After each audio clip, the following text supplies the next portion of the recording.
Welcome to syllabus Etah classes. आज की class में हम देखेंगे यूपी बजट। यूपी बजट से संबंधित जिस प्रकार से प्रश्न पूछे गए हैं परीक्षाओं में लगातार प्रश्न आते हैं। यूपी पीसीएस, समीक्षा अधिकारी या अन्य किसी भी परीक्षा में देखेंगे तो इकोनॉमिक्स से संबंधित जो प्रश्न आते हैं ज़्यादा से ज़्यादा बजट से ही रहते हैं, जो करंट से संबंधित प्रश्न ही पूछे जाते हैं। अगर यूपी बजट को आपको देखना है तो इससे बेहतरीन आपके लिए कुछ नहीं हो सकता है। इसमें यूपी से संबंधित जिसमें यूपी का प्रथम स्थान है, जो बजट में हमें बताया गया है, बजट में जिसकी चर्चा की गई उन सभी की बात की जाएगी। साथ में उत्तर प्रदेश से संबंधित जो कुछ आवश्यक चीज़ें हैं उसे जाना जाएगा, जैसे नेक रैंकिंग में कौन सा किस स्थान पे है, तो इस प्रकार के प्रश्नों को भी देखा जाएगा। तो बजट की चर्चा करते हैं और सबसे पहले देखते हैं यूपी की बजट कितने का, ये बजट आकार क्या है इसका। तो यूपी बजट का आकार है 6,90,242.43 करोड़ का। कितने का? 6,90,243.43 करोड़ का आकार है। और एक सबसे बड़ी बात होती है राजकोषीय घाटा, परीक्षा में पूछा जाता है। कई बार परीक्षा में हमने देखा है राजकोषीय घाटा से प्रश्न आया है, तो वह नोट करना आवश्यक है। 84,883.16 करोड़, 84,883.16 रुपये का अनुमानित है। यह वर्ष यह इस वर्ष के लिए अनुमानित जीएसडीपी जो है 3.48% है। कितना? 3.48% है। आगे देखते हैं कि वर्ष 21-22 में प्रदेश में जीएसडीपी में 16.8% की वृद्धि दर्ज की गई है, जो राष्ट्रीय विकास दर से ज़्यादा है। 23-24 में जीएसडीपी का अनुमान या लक्ष्य जो रखा गया है वो कितना रखा गया है? 19% का लक्ष्य रखा गया। तो ये पूछेगा कितना लक्ष्य रखा गया है? 19% का। वर्तमान बजट आधारित किस पे है? तो आत्मनिर्भर उत्तर प्रदेश इसकी थीम है, इसी नींव पर यह आधारित है। नई योजनाओं के लिए अगर पूछता है कितना धन प्रेषित किया गया है, तो 32,721.96 करोड़। परीक्षा में इस प्रकार से ही प्रश्न पूछे जाते हैं। एक महत्वपूर्ण जो इस बार चर्चा की गई है वह है कि 2017 से पूर्व बेरोजगारी की दर 14.4% थी। उत्तर प्रदेश की बात चल रही है, जो आज घटकर 4.2% हो गई है। तो ये आप देख ही रहे हैं कि किस प्रकार से बेरोजगारी घट रही है उत्तर प्रदेश में। उसी आधार पर इन्होंने जो भी दिया है देखते चलिए, क्योंकि हमें पढ़ना आवश्यक है। परीक्षा में प्रश्न पूछेगा तो परीक्षा के दृष्टिकोण से जानना आवश्यक है। पूछेगा बेरोजगारी दर कितना घटा है, तो वो 4.2% रह गया है। और जो अवस्थापना इंफ्रास्ट्रक्चर के लिए 24%, लगभग एक चौथाई विकास पर खर्च किया जाएगा। अवस्थापना पे एक चौथाई बजट का खर्च किया जाएगा, लगभग 24%। राज्य में युवाओं में उच्च शिक्षा देने के लिए 4 नए विश्वविद्यालय बनाने की बात की गई है बजट में। मिर्ज़ापुर, देवीपाटन, मुरादाबाद और कुशीनगर में। कहाँ कहाँ पे? मिर्ज़ापुर, देवीपाटन, मुरादाबाद, कुशीनगर में। इसी प्रकार से प्रश्न पूछा जाएगा। माँ विंध्यवासिनी राज्य विश्वविद्यालय, माँ पटेश्वरी राज्य विश्वविद्यालय, और इसी प्रकार से इनके नाम हैं। महाकुंभ के लिए जो इस बार का धन है वह है 2500 करोड़ रुपये का। महाकुंभ के लिए दिया गया है 2500 करोड़ रुपये की बात की गई है, जो लगभग 350% से भी ज़्यादा है।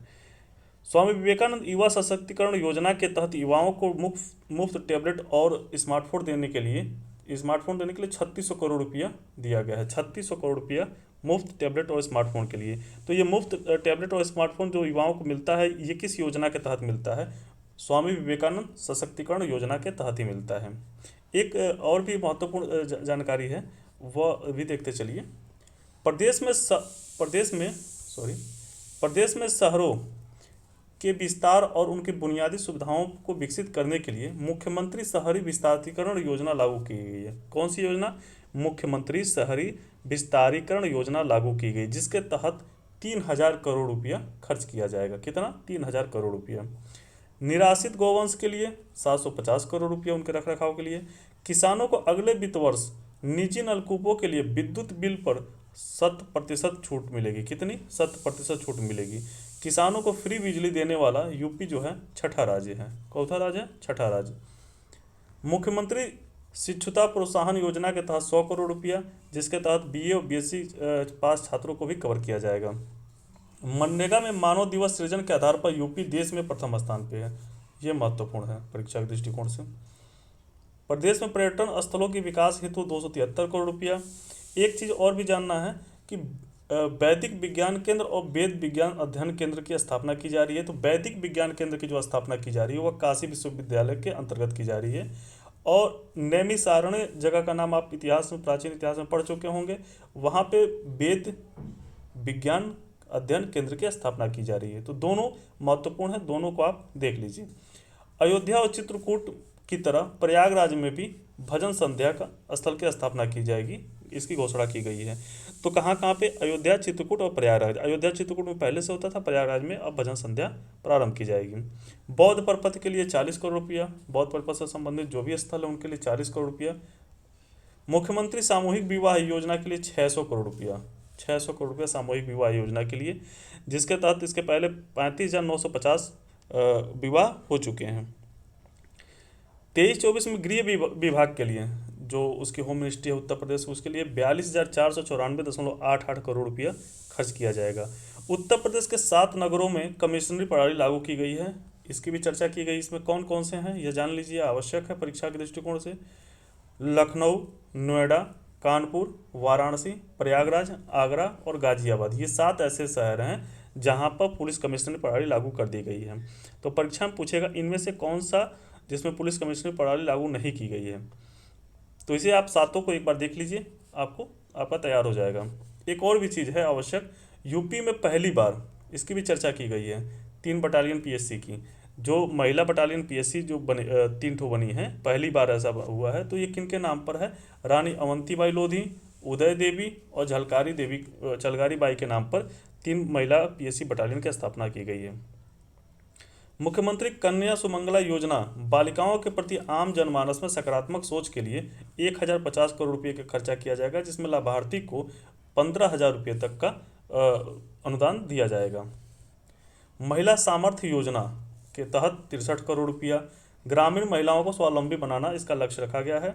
Metro regional rapid transit system और रोपवे सेवा को विकसित करने हेतु 2606 करोड़ रुपया खर्चा किया जाएगा। 2030 तक प्रदेश में वनावरण 15% करने का लक्ष्य रखा गया। कितना? 15% करने का लक्ष्य रखा गया है 2030 तक। अभी कितना है?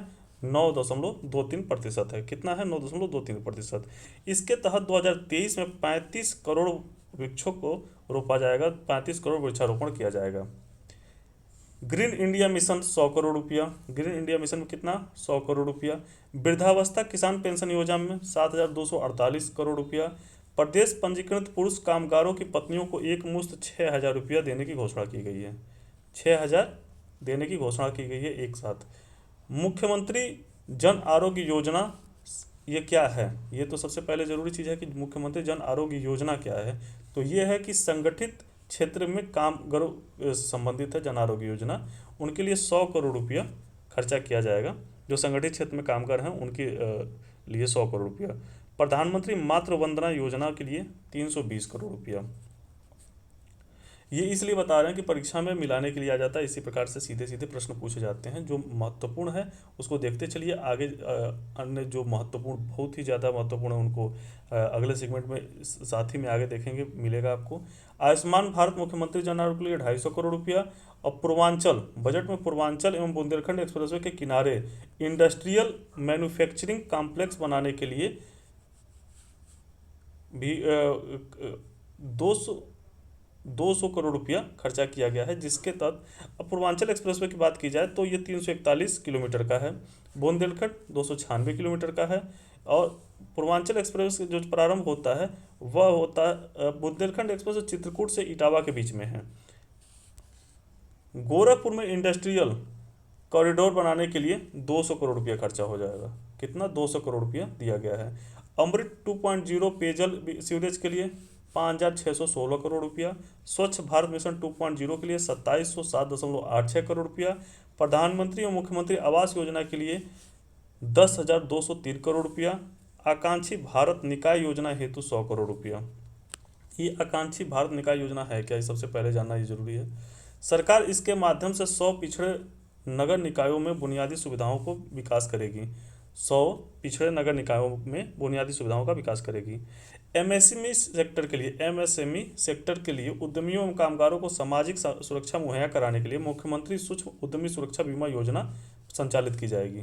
मुख्यमंत्री सूक्ष्म उद्यमी सुरक्षा बीमा योजना किससे संबंधित है? तो एमएसएमई सेक्टर में उद्यमियों एवं कामगारों को सामाजिक सुरक्षा मुहैया कराने हेतु। एक और चीज़ इसमें जो महत्वपूर्ण उसे जान लेते हैं। इसमें आपदा एवं दुर्घटना में कामगारों की मृत्यु होने पर 5 लाख रुपये की बीमा राशि दी जाएगी। राज्य सरकार ने साइंस सिटी तथा नक्षत्रशाला बनाने की जो घोषणा की गई है तो वह आगरा एवं वाराणसी में, कहाँ पे, आगरा एवं वाराणसी में, बहुत ही महत्वपूर्ण।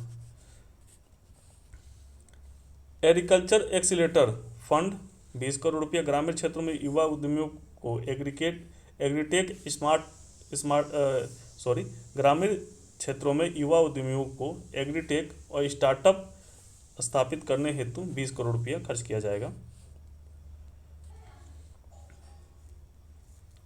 2023-24 में वस्त्र उद्योग के क्षेत्र में 40,000 युवाओं को रोजगार दिलाने का लक्ष्य रखा गया। कितना? 40,000। 23-24 में पर्यटन क्षेत्र में 20,000 युवाओं को रोजगार दिलाने का लक्ष्य रखा गया है। 4,000 नए मुख्यमंत्री अभ्युदय विद्यालय खोलने का लक्ष्य रखा गया है। ये लक्ष्य पूछे जाते हैं। पीएम श्री स्कूल योजना के तहत 1760 स्कूलों को 1,000 करोड़ रुपया खर्च करने का अत्याधुनिक सुविधाएं उपलब्ध कराई जाएगी। 1760 उत्तर प्रदेश में चुने गए हैं। पीएम श्री स्कूल योजना के तहत 14,500 पूरे देश में विद्यालयों को चुना गया है। नंद बाबा दुग्ध मिशन कार्यक्रम के तहत 61.21 करोड़ रुपया। प्रदेश में संस्कृत विद्यालयों की परिसंपत्तियों के सृजन हेतु 100 करोड़ रुपया। National mission on natural farming योजना के तहत 113.52 लाख। मुख्यमंत्री मत्स्य संपदा योजना के तहत